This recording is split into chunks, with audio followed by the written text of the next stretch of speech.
Hello and welcome to this session, which is on aspects of the 1834 new Poor Law.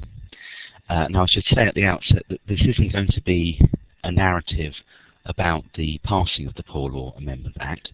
Instead, what I'm trying to do is to give you some ideas about poverty in the mid-19th century and to encourage you to think about the historical debates that have surrounded that, and some of the sources, in particular online sources, that you might want to tap into in order to explore those debates and come to conclusions of your own. And I'm going to do that by looking at three different aspects of the 1834 changes. First, causation. How did the new Poor Law come about in England and Wales? And of course I'm concentrating on England and Wales because that's where the new Poor Law had all its purchase. It was only applied to those two areas. What were the motives for its introduction? What were the long-term factors and what were the short-term factors? And what were the balance? What was the balance between those different reasons for its passage? Secondly, what happened during the new Poor Law's implementation? So, for instance, why, despite the Commission's best efforts, was that implementation so variable? Who opposed it, and why did they oppose it, and were they successful in their resistance to it? That's the second aspect I'm going to look at. And lastly, I'm going to look at workhouse life and the scandals that attached to the workhouse regime. So it's some of the notorious outrages that were occasioned by the new Poor Law, and I'm going to talk about how they might be investigated. And each of those three areas has attached to it an exercise.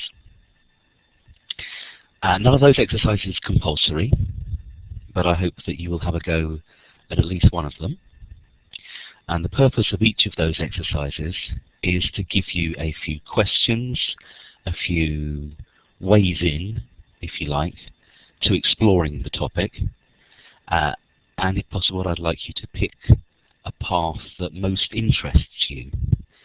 Generate some thoughts, maybe pick up a source or two, secondary or primary, and then post up your ideas onto the forum. And that way, over the next fortnight or so, we can start to develop a sense of discussion and a sense of some of answers, albeit very putative ones, to the types of questions that have been asked about the passage of the new Poor Law.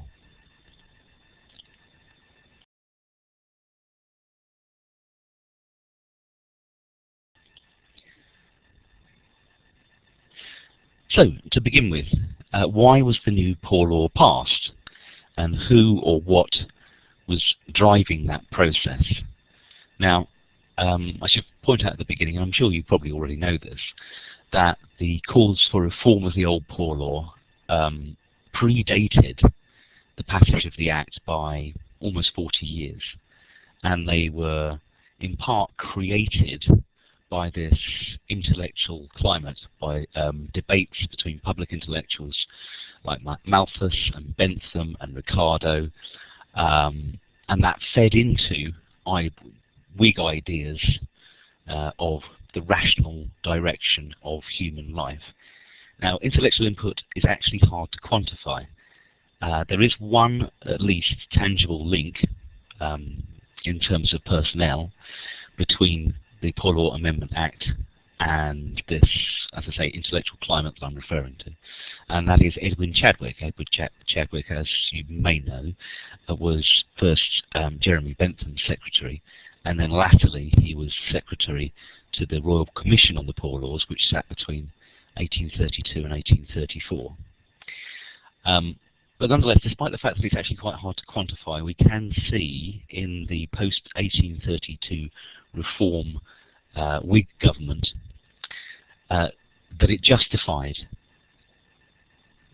the bill, it justified the introduction of the new poor law with utilitarian arguments which had been developed by the classical economists in the previous 20, 30, even 40 years.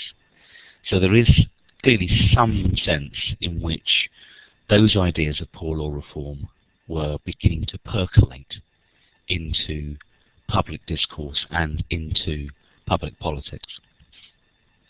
So that's more properly thought of, or can be called a longer term change which made the passage of the poor law more likely. Another long-term, even more long-term, reason for its passage is the structural reason of demography. And as you can see from the figures there, the population of England and Wales increased quite dramatically between the beginning of the 18th century and the 1830s. And this was the source of, most famously, Thomas Malthus's prediction that rapidly increasing population, which was observable when he was writing in the 1790s, would cause ultimately a condition of dearth or of famine as population began to outstrip the food supply that was available for it.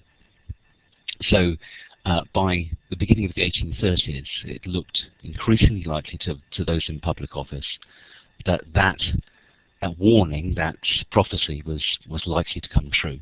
So that demographic explosion contributes in the background to the circumstances in which the poor law becomes a live possibility, something that is needed, that the political elite believed was needed to be passed in order to control population growth.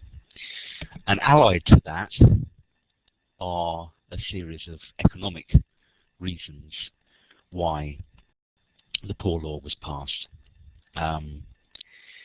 And you can see there the cost of relief between 1785 and 1818 explodes quite dramatically. Now, partly that's disguised during the French wars, during the wars against the revolutionary and Napoleonic regimes, because there's a boom of sorts created there when you have something in the region of 500,000 men under arms, all of whom need munitions, and they need to be fed, and they need to be clothed.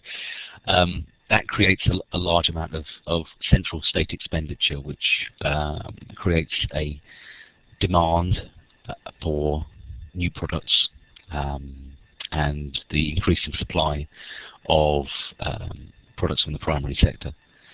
So that, in part, disguised the rise in relief, or at least made the rise in the cost of relief more bearable whilst the Napoleonic Wars were being fought. But at demobilisation, when you get this enormous return of men who have been fighting on the continent or in the Navy back into ordinary civilian life, that creates a big problem for local states. And by local states, I really mean parishes. So these are small, impoverished units who are faced with a set of circumstances in which they have to provide employment, and if not employment, then certainly relief for a mass of men who had until recently been fighting against the Napoleonic regime. And that strain on the local state causes politicians at the national level to begin to think about whether or not it is worthwhile intervening more actively in the economies of local regions. And that is given added impetus by the swing riots in 1830. Now, the swing riots were a series of disturbances, a series of obviously riots, which began in Kent, but then spread throughout rural southern England in 1830. And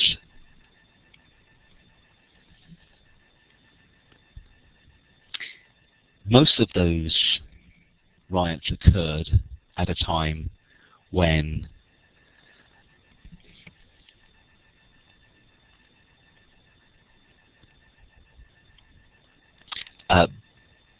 there was a depression in agriculture, and most of the disturbances occurred in agrarian areas that operated some sort of allowance system to top up the wages of agricultural labourers. Now, by an allowance system, I mean a way by which the local parish would either in cash or in kind, by which I mean foodstuffs and clothing, would offer an additional supplement to agricultural workers' wages in order to make sure that they and their families could live above the breadline. And as I say, it was not lost on those agitating for reform that most of those disturbances were brought about in areas of the country where those allowance systems were in operation. Now, of course, whether they drew the right conclusions from that is a matter of considerable debate, and probably with hindsight we would say that they probably didn't draw the right conclusions from it. But nonetheless, that acknowledgement, that correlation between the existence of allowance systems like Speenhandland almost certainly prejudiced the findings of the Royal Commission that began to sat 2 years later. And it's at least arguable that one of the motives for the introduction of the Poor Law Act was to solve rural poverty and the demoralisation, as it was called, of agricultural workers by encouraging the migration of labour, that is, creating a push factor to push people off of the land, to encourage labour to migrate from rural to urban areas, and particularly industrial areas, where there was more work available, at least ostensibly. And then finally, who was behind all this? Who was driving this agenda? And there is a debate amongst historians which you can get involved with and you can explore in the next exercise. I've talked about the public intellectuals, the role of public intellectuals, and I've talked about the role of the Whig government, but of course those are only two factors. There is a considerable debate amongst historians as to whether or not the introduction of the Poor Law actually had a level of popular support amongst the landowning elites, older landowning elites, as an attempt to restore social peace, or if you like, to administer social control over this increasingly pauperized residuum of agricultural workers. Or whether in fact it's the newly enfranchised middling sort, what we would now call the middle classes, the new ratepayers who now had the vote as of 1832, who were forcing the government to act in order to diminish the amount, or at least limit the amount, that they were paying for in rates towards relief. So there's a variety of different debates and a variety of different factors involved there, and the next exercise, if you choose to do this one, will hopefully help you to explore some of those debates and some of the different factors that were impelling the construction of the new Poor Law.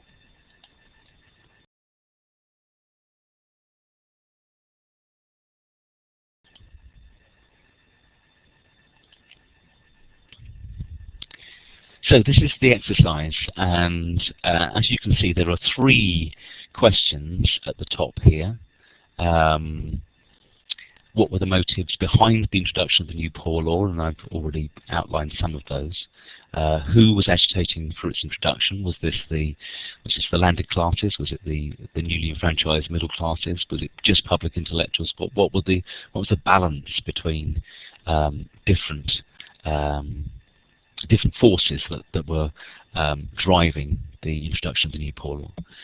And finally, and possibly from our point of view, most importantly in terms of research, what, if anything, can local history research add to our understanding of the motives behind the introduction of the Poor Law Amendment Act? So choose one of those. If you're interested in this exercise, choose one of those and try and explore it. Let yourself be led by what interests you rather than what you think is going to be most popular. You can pursue this either through the secondary sources, and as you can see there, I've suggested that there are 3 articles in a single issue of Past and Present from 1990. They're all quite short, and all of them have a particular take on why the new poor law was introduced and who were the principal movers behind it. What classes and what individuals were agitating for the introduction of reform. Now you can start from that, which will give you an idea of the debate, or you can start by looking at primary sources, and I've suggested some primary sources there. That's the House of Commons Parliamentary Papers, that's what HCPP means, or Hansard, because this is of course debated periodically in both the House of Commons and the House of Lords.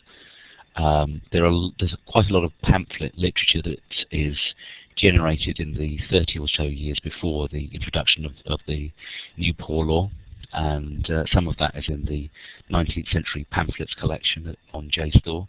Or you can look at the types of magazines that were addressing this issue at the time, and if you do a general library search for those titles, then you should be able to pull them up. Most of them are in what is known as Periodicals Archive Online, which is accessed through the ProQuest database. So as I say, you could have a look to see if you can find an interesting source from one of those areas, one of those databases.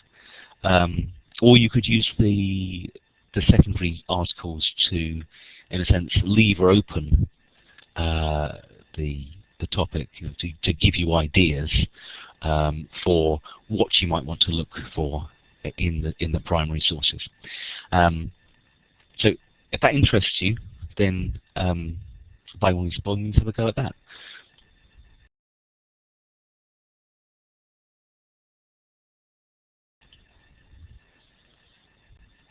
Okay, so now I'm going to move to the implementation of the Act itself.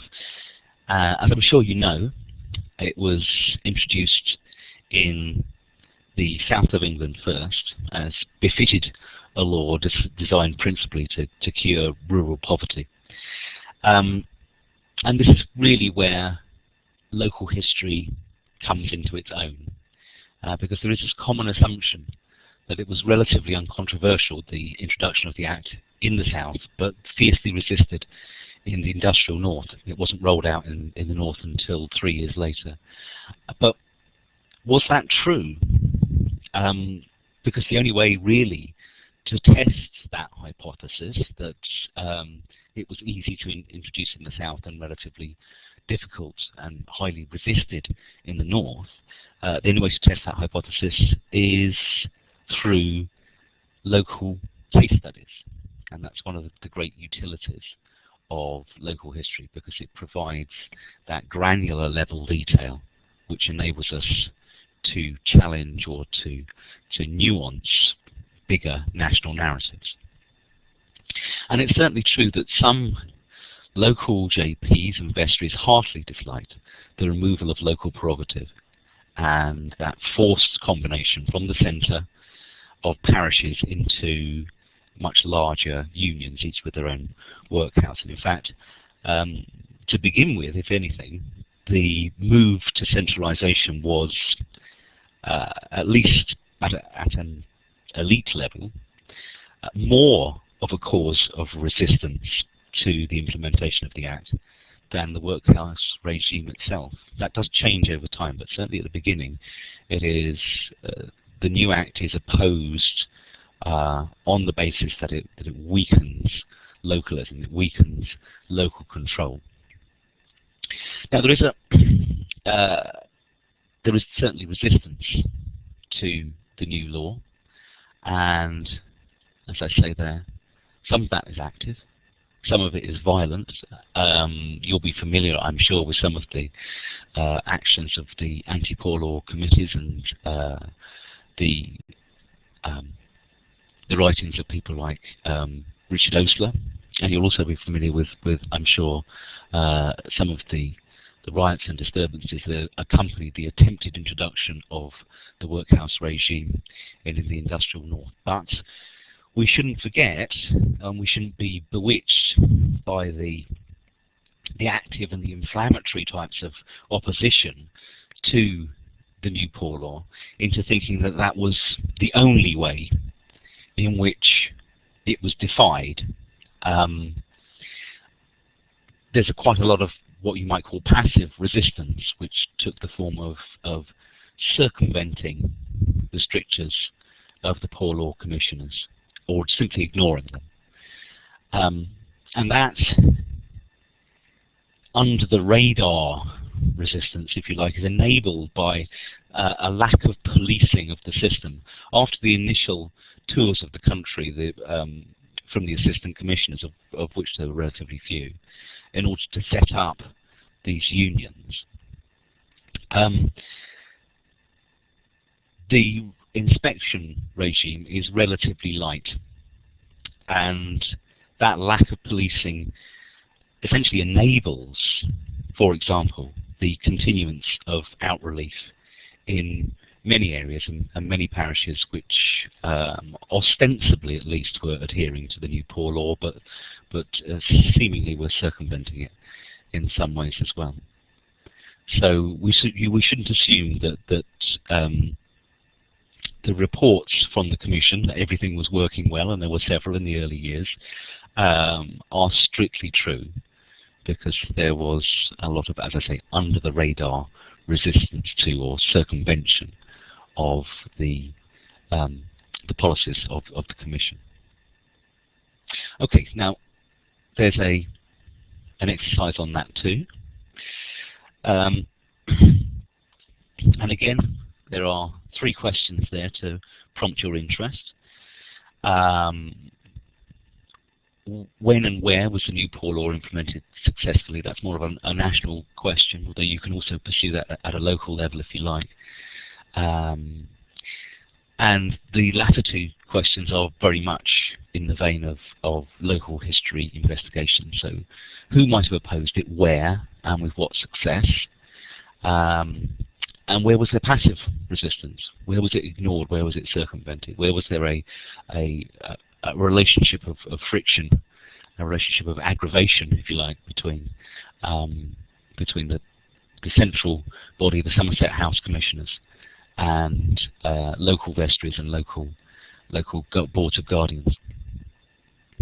The 2 secondary sources there, the McCord source and the Evans and Jones source, those are, I think, these are exactly the sorts of things that local history research excels at.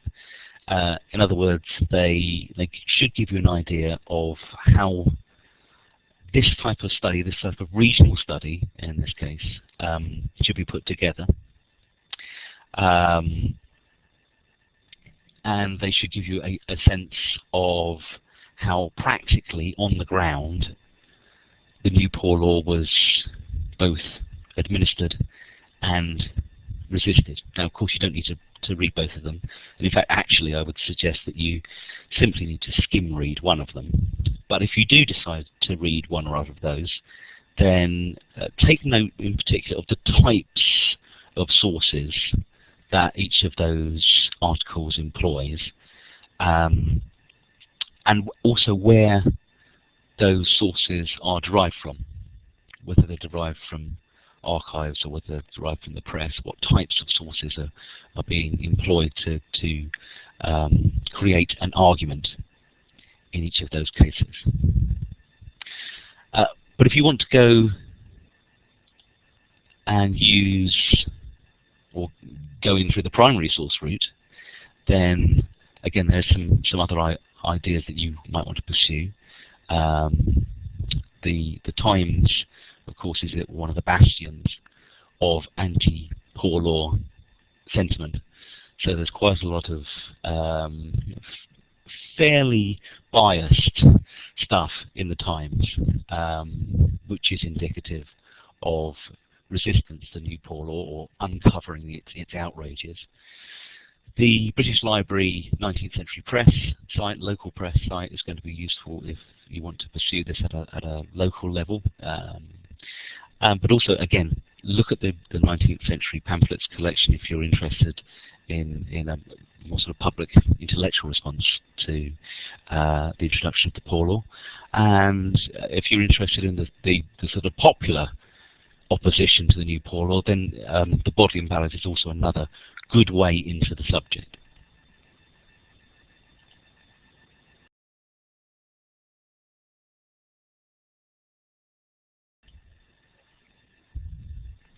Okay, and finally, we come to the phenomenon of workhouse scandals, and it is from these that many of the popular conceptions of the brutal nature of the workhouse as an institution stems.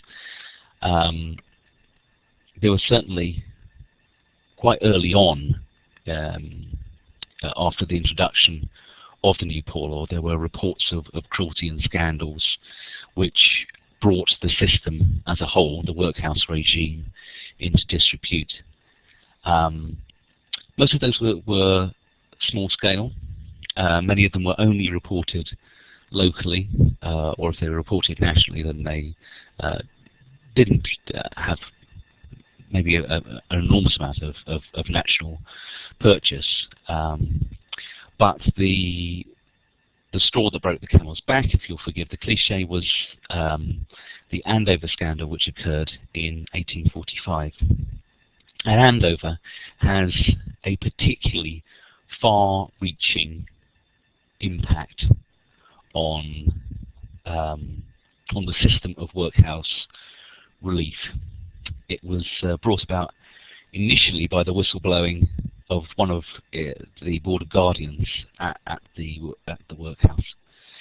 And amongst the accusations that were levelled at the workhouse regime were that paupers were so starved that they resorted to eating raw potatoes and, perhaps most disgustingly, the marrow and scraps of meat from the bones that they were delivered and supposed to be crushing for fertilizer.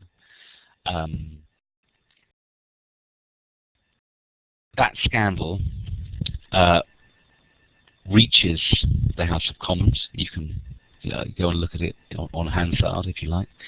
It involved the press. It involved the Times in a considerable campaign against the iniquities of the poor law in general, but of this particular workhouse especially. And ultimately, and unusually, it compelled the government to set up a select committee to investigate these abuses, which ultimately resulted in the Poor Law Commission being replaced by a new Poor Law Board, which was supposed to have better and more thorough administrative oversight of the system. And it caused some changes in workhouse practices, including the elimination of bone crushing. Now the question here is, Andover is in itself interesting, And one of the things that you might want to investigate for the exercise that I'm going to set you is the report of this select committee that I was referring to earlier.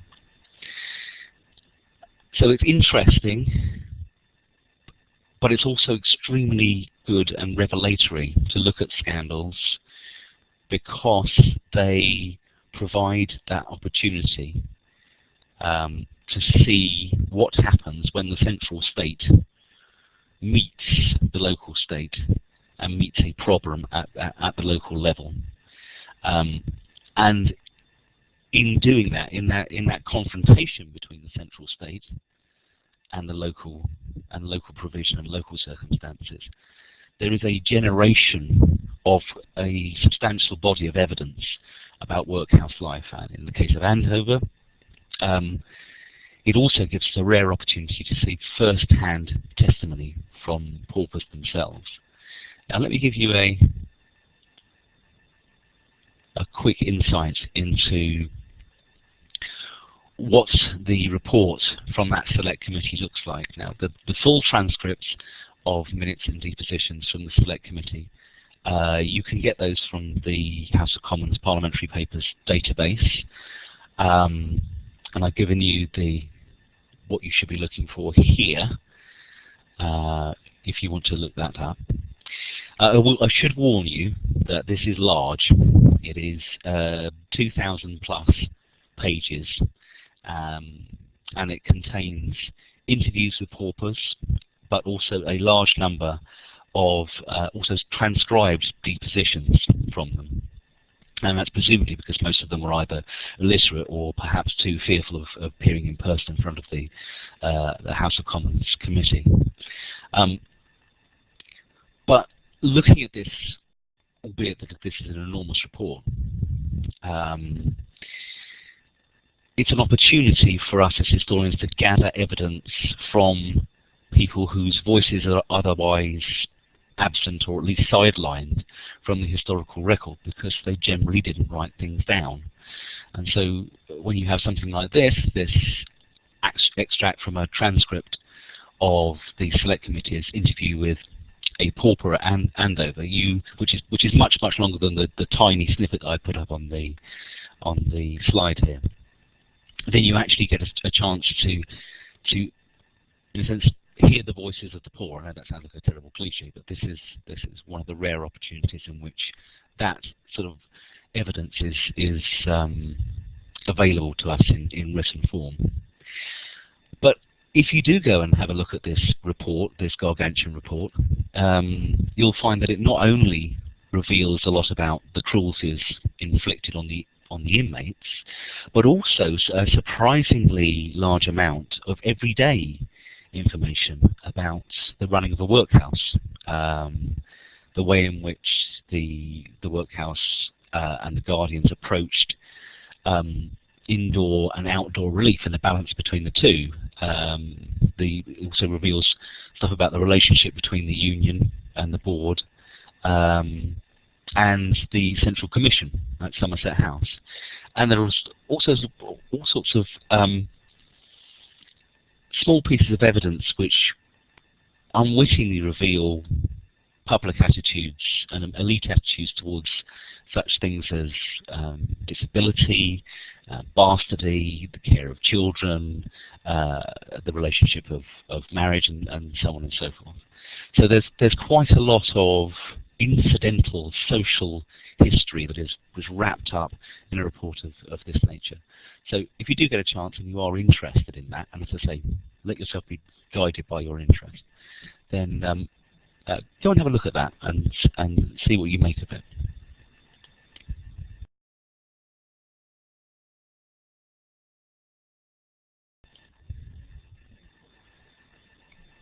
Okay, so finally we move to this, which is the third of the exercises that I'm suggesting. And as I said earlier, you only need to do, well, you don't need to do any of them, but if you're interested, then I would recommend you just concentrate on one of them. And if you choose this one, then it's an opportunity for you to investigate either the general phenomenon of workhouse scandals, of which there are several across the 19th century, or to discover one of your own, in inverted commas. I'm happy for you to use a bit of careful, judicious internet searching for this if you need to. I think that might help you to start off if you're interested in this area. And I'd also draw your attention to the third question there. Now, what I've done thus far is to give you some reasons why it might be a good idea to study workhouse scandals, but there are quite obviously some negatives in doing so. I'm not going to expatiate on those at the moment. I'm interested to see if anyone can pick up on what those downsides might be. Okay. The secondary sources, I think, the Robert source and the Henriques source, might help with that question, if that's the question you're most interested in.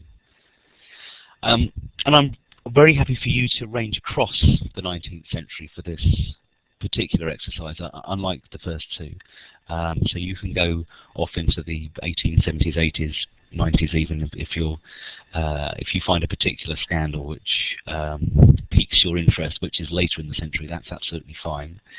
And if you want to use this, which I think is a particularly good source, the British Medical Journal, and if you're looking in the earlier period, from in the 1840s, then it was called the Provincial Medical and Surgical Journal, and then changed its name, I believe, in the 1850s. That's actually surprisingly good for looking at aspects of workhouse care, and particularly the care of sick paupers or disabled paupers in the workhouse regime. So that is something that's particularly worth investigating if you're interested in this topic.